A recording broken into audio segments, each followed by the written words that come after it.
Fast cam software में multi parts को nesting कैसे करते हैं वो आज हम देखने वाले हैं। सबसे पहले आपको जितना भी पार्ट्स है उस हिसाब से आपको सेपरेट सेपरेट पार्ट्स वाइज आपको फाइल सेव करने पड़ेंगे, यानी कि जो भी साइज है, समझो ये है 2415 बाई 1250 या राउंड जो है 750 का है या 510 का, तो सबका सेपरेट सेपरेट वन फाइल बना दीजिए। उसके बाद फास्टनेस के अंदर जाना है, प्लेट की साइज आपको डालना है। प्लेट की साइज जो आपका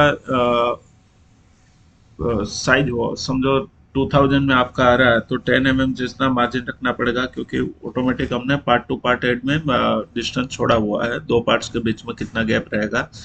तो प्लेट की साइज में 21010 बाई 6010 कर रहा हूँ।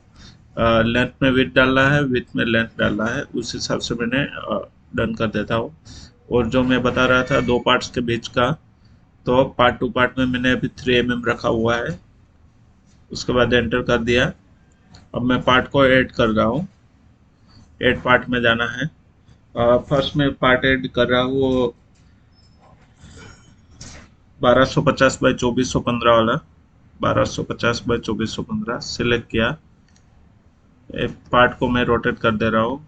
रोटेट होने के बाद डाउन करना है, मूव राइट कर दो। उसके बाद मैं और एक पार्ट ऐड कर रहा हूँ जिसकी साइज है 1630 बाई 700। 1630 बाई 700 सिलेक्ट किया, रोटेट किया। और ये रेड दिख रहा हो तो प्लेट के बीच में लेके फिर आप move move down move left कर सकते हैं। अब मैं मूव डाउन कर रहा हूँ।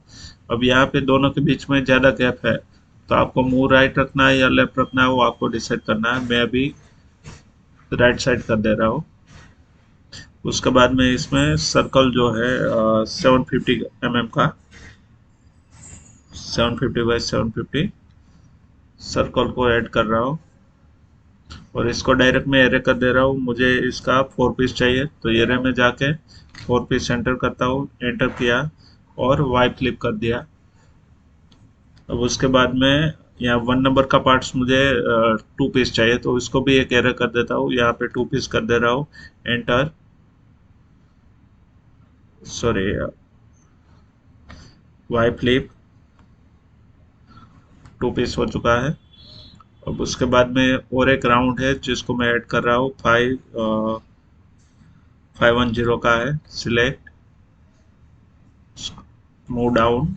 और इसका 2 पीस मुझे चाहिए, तो इसको 2 पीस में का एरे कर दे रहा हूँ।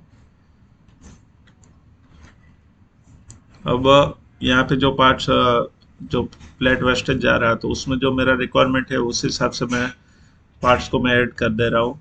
यहाँ पे मैं और एक ऐड कर रहा हूँ 1450 by 226। 226 by 1450 select, rotate, scroll down, move right. और एक पार्ट को ऐड कर दे रहा हूँ 1450 by 515 select,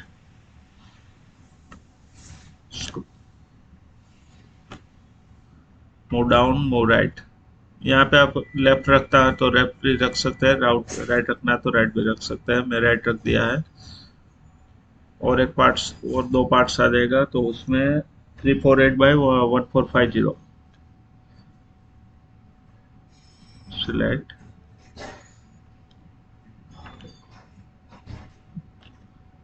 move down, move right. और एक पार्ट है छोटा जो यहाँ पे साइड में गैप पड़ा हुआ है, तो उसमें 348 बाई 5150 का मैं ऐड कर दे रहा हूँ। यहाँ पे ले लिया, रोटेट किया। अब मैं थोड़ा गैप कम है तो जूम करके मैं पार्ट्स को वहां पे एडजस्ट कर दे रहा हूँ।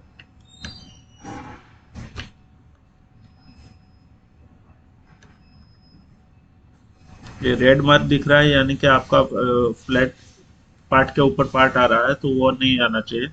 तो मैं मैन्युअली मूव करके मैं उसको एडजस्ट कर दे रहा हूँ।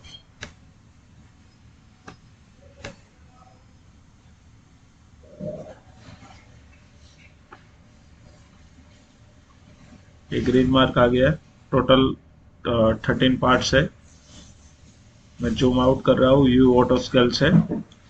और मैंने यहाँ पे जो आपको दिखाया था कि chain parameter part two part 3 mm रखा हुआ है, तो मैं एक पार्ट को जूम करके मैं आपको दिखा देता हूँ। ये automatic move down move left करते हैं तो बीच में ऑटोमेटिक वो गैप छोड़ जाता है 3 mm का।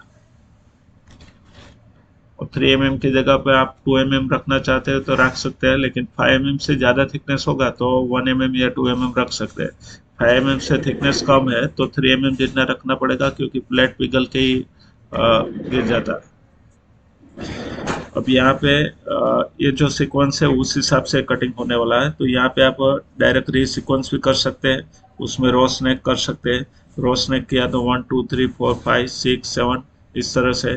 या फिर आपको मैन्युअली का मूव करना है तो मैन्युअली भी कर सकते हैं। इंडिकेट नेक्स्ट करके ऑप्शन है, उसमें 1 नंबर से मैं स्टार्ट कर रहा हूँ। ये 1 नंबर से लग गया, 2 नंबर, 3 4 5 6 7 8 9 10 11 12 और 13। जिस तरह से मैंने सिलेक्ट किया उस हिसाब से सीक्वेंस बन गया। अब आपको और कुछ करने की जरूरत नहीं है, डायरेक्ट आउटपुट में जाना है। यहाँ पे फाइल नेम दे दीजिए, 13 पार्ट्स में लिख दे रहा हूँ। एक्सेप्ट किया। एक्सेप्ट करने के बाद ये ऑप्शन आता है, तब आपको एस्केप कर देना है, क्योंकि हमने इंडिकेट नेक्स्ट मैन्युअली हमने कर दिया है। वापस करना चाहते तो कर सकते हैं। मिनिमम रैपिड भी सिलेक्ट कर सकते हैं। नेक्स्ट प्रोजेक्ट रो स्नैक, तो ज़्यादातर रो स्नैक में अच्छा लगता है कि मशीन जो चलता है वो पूरा काट के निकलता है। या फिर इंडिकेट नेक्स्ट भी कर सकते हैं आपके हिसाब से। यहाँ पे मैं एस्केप कर दे रहा हूँ। उसके बाद right click, accept, parts name, जहाँ पे भी आपको सेव करना है, डेस्कटॉप पे या पेन ड्राइव पे, जहाँ पे भी सेव करना है वहाँ पे आप कर दीजिए। अब जिस हिसाब से हमने पार्ट्स को कटिंग का सीक्वेंस दिया उस हिसाब से फाइल बन चुका है।